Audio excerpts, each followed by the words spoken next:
Russia has said that it has full control of the Ukrainian town of Avdiivka after Ukrainian troops withdrew.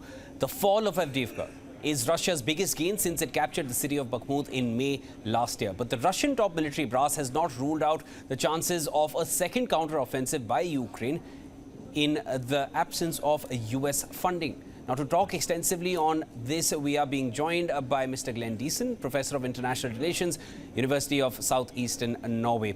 Welcome to WION, sir. I wanted to get to it directly. Russia has claimed ownership, or rather it has taken over Avdiivka. What's next in the war?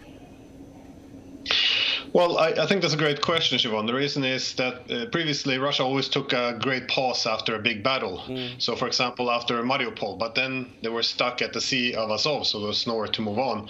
And you mentioned just the Bakhmut, but at this place, the Wagner force had to fight street to street, and they were completely exhausted and needed an operational pause. I think this time Russia conserved its fighting force and has a huge and powerful army in the rear, which is ready to take advantage of the collapse of Avdiivka and the front line. So I suspect there won't be any pause, but instead a very powerful push forward, because the Ukrainians, they suffered just horrific casualties. Many surrendered, armored vehicles and other weaponry were left behind, and they're weakened now, demoralized, and many are also angry over with their own government over the late and disastrous pullout from Avdiivka. So if you ask me, I think Russia will probably push on from Avdiivka towards Pokrovsk and then the Dnieper River.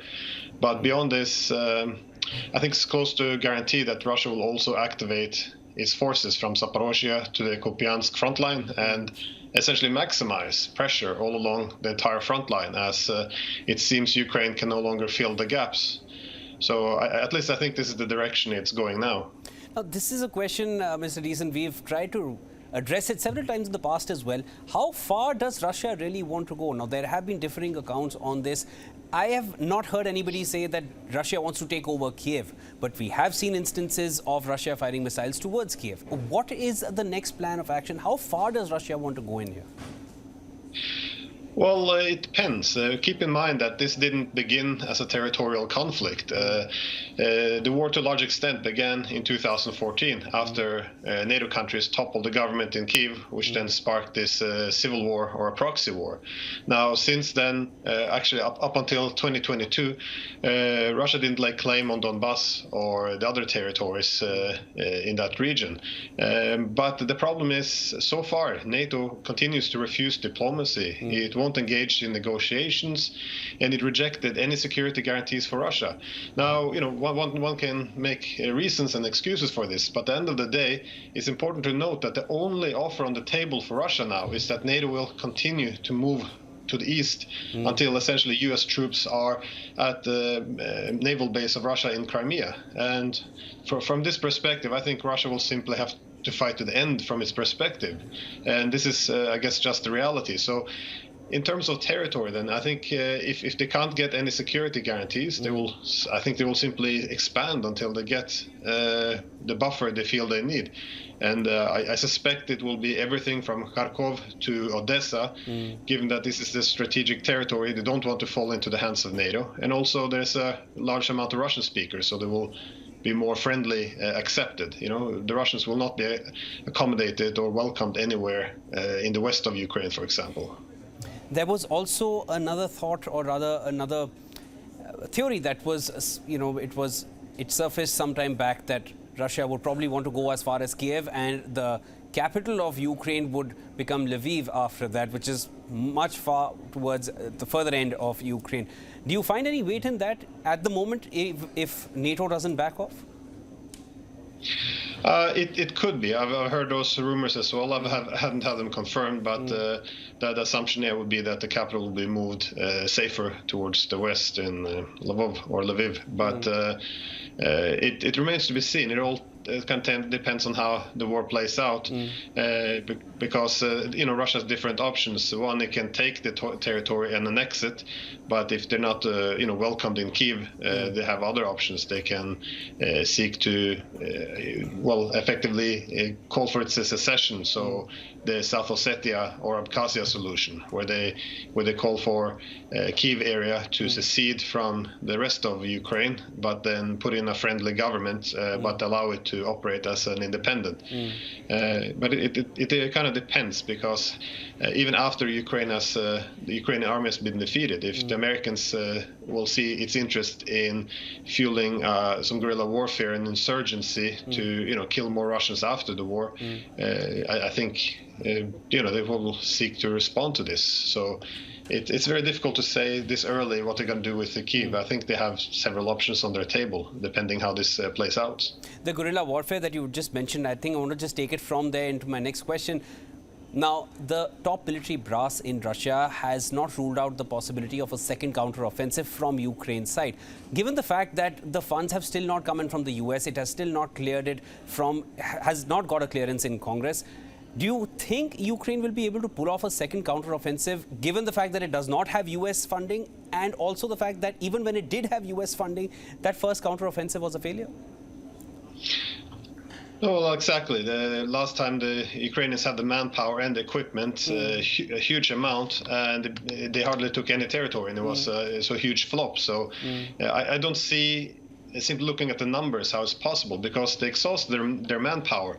And of course, they need ever more aggressive recruitment by dragging people off the streets and out of their home. But you can only do this so long before it fuels social and political instability, which it already is, by the way. Now, in terms of weapons and ammunition, they're also exhausted, not just in Ukraine, but we also see within NATO, which has depleted its artillery shells, for example. Now, obviously, NATO could compensate by supplying heavier weapons, so long-range missiles. But the problem for NATO is it's escalated so much that this could spark a direct war with Russia, in which it could very quickly end up with a nuclear exchange. At this point, all the weapons, the intelligence, the planning, a lot of the decision-making happens in Washington, not in Kiev. So I think this is, we're reaching the point where it's either, I think NATO have to accept collapse of Ukraine or escalate dramatically, which will then end up in a direct war between NATO and Russia. And if we go from this proxy war to a direct war, I don't think anyone really wants this. On the other hand, I don't think NATO's ready to lose this war either. So, but in short, I don't think a second counteroffensive would have much promise at all, except for prolonging possibly the war a little bit. So if we just shift focus now to more domestic issues in Russia. Now, when it was 2022, of course, Russia faced a good amount of isolation from the world because it had just managed to enter Ukraine, and that happened in February. We're nearing the 2-year mark now in just a number of days, as barely a week left. As of now, it's 2024, nearly 2 years after that. Ukraine is retreating. Russia is regaining a global footprint from West Asia to Africa to the East. We see Russia grow its global ties. Can Russia's internal politics with the death of Alexei Navalny dampen Putin's forward plans? Well, I think the